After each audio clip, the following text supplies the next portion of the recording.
team here.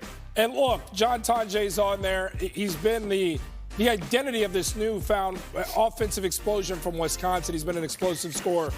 More on him here in a little bit. Braden Smith, he's as good a two-way player in this league and is the heartbeat and main artery through which everything flows for Purdue. He's fallen off a tick these last few games, trying to find that consistency back. TKR, I mean, you talk about a model of consistency. They play through him during turbulent times. He delivers night in and night out. He's not talked about enough. I do believe he's not only the most undersold, or at least appreciated for as great as he is, and maybe all of college basketball. Vlad Golden, I mean, what a stretch of basketball he's playing currently right now. This guy's had some massive games. I looked at him. I looked at Danny Wolf. I said, I got to pick one for Michigan because I couldn't fit two on there. I put Vlad on my list. And Derek Queen, the freshman, has been magnificent. Playing like a fifth-year senior at this point. He's great on the backboard. He defends. He's scoring the basketball. It's no surprise why these Terps are rising because of that freshman. What an addition he has been. All right, Josh, what do you think? Well, look, great minds think alike, and we are very similar in a lot of areas there. But I would tell you the one difference I have You don't have TKR. No, I did have TKR. I think there was a mistake on the graphic there. I actually had TKR over Vlad. I had Martinelli, not Vlad Golden. Okay. You're kicking Vlad off your team right now. I'm kicking Vlad off. So you had TKR instead of Vlad Golden. I had TKR instead of Vlad Golden. But that being said, so that would have been on my team there. But I think Martinelli from Northwestern. That was the hardest one for me. He's a leading scorer in the league. What he's done, I think Chris Collins, the job that he's done at Northwestern is incredible for considering what they lost, and for them to be able to hang around still where they're at today is a credit to Martinelli. But right now today, I'd also have John Tonjay as my Player of the Year. Okay, there you go. I would also agree with that. John Tonjay would be mine just because of the explosive games. Maybe it's just were so resounding to me. Those 430-plus games early on in the year, the 41 versus Arizona. I just believe Greg Gard's been able to do what he's wanted to with this team now because of how explosive John Tonjay has been. Alongside John Blackwell has helped him a ton, but he has been magnificent offensively. He's been their go-to closer.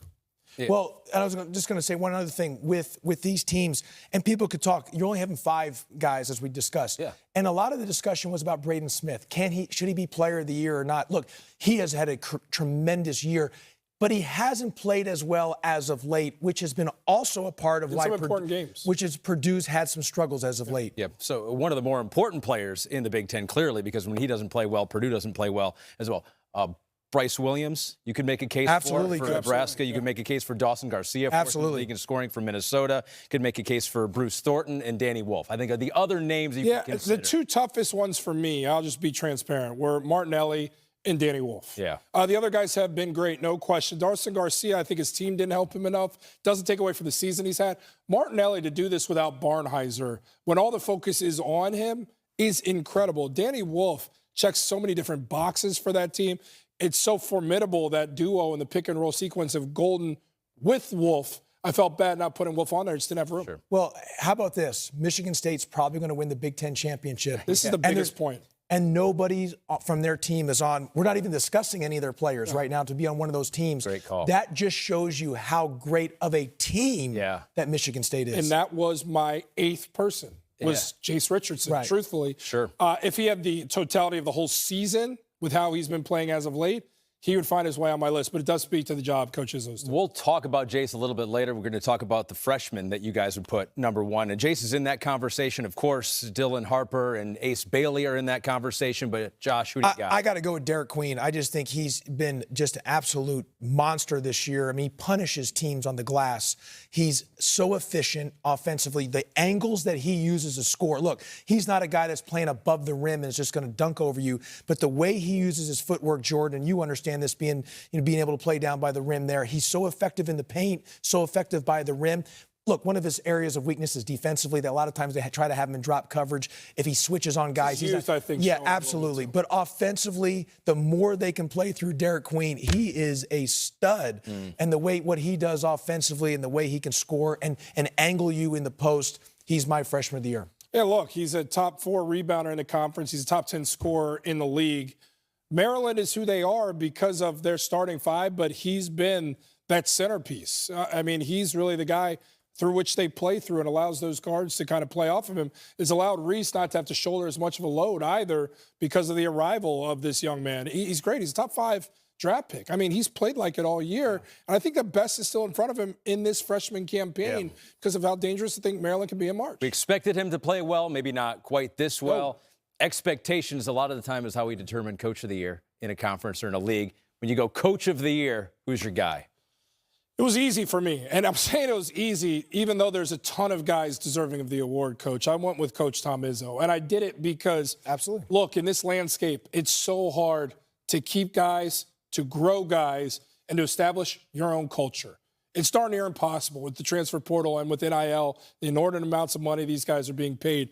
But Coach has not changed. He's not compromised who he is, and that group plays like the Michigan State team that won it in 2000, the Michigan State teams that have won Big Ten championships, poised to win another one here. And he did it, as you mentioned, astutely, Coach, without any first-team guys. It's the buy-in. It's the collective of the group. It's a connected group. But the culture is established. Look no further than Jace Richardson. It always somehow comes back to him, which is why we're going to talk about him more. But he said he wanted him to earn the right to start on that team. And once he felt like he had earned it, he put him there and they thrived. He still has a process, and it's not going to be compromised for anything. And because he stood on that and they're winning at a high clip, made it easy for me to give it to Coach Tom Izzo. And he deserves it based on what they're going to win the regular season championship. I would go with Greg Gard. I think the job that Greg Gard has done. They lose A.J. Storr to Kansas, Chucky Hepburn to Louisville. And they haven't missed a beat. I mean, here's John Tonje. You're thinking, like, where does he come from? And the guys, I think he's a player of the year in the league. The way they're playing, the way they defend, how they shoot the ball, what they do offensively, he's completely changed his offense. Yeah.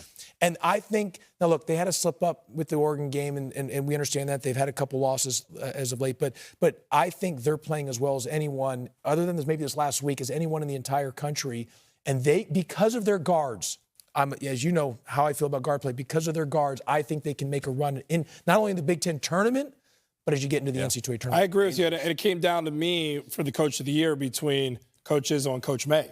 Truthfully, I mean, look, Dusty May brings in every new face darn near on the roster, and they're right there at the end of the season, maybe win a Big Ten championship. Just a sublime job. So I looked at that matchup head-to-head in East Lansing and said, whoever wins this one's probably going to get my vote. You could give Chris Collins Coach of the Year. The job that he's done at Northwestern. You could give Coach Painter Coach of the Year to do this without losing one of the greatest college basketball players. Let's give everyone Coach of the Year. Kevin Willard you could give Coach. Actually, I think he could get I vouch for every coach to get. Of course you would get. You're saying that in jest, but, like, in all seriousness, you really could give it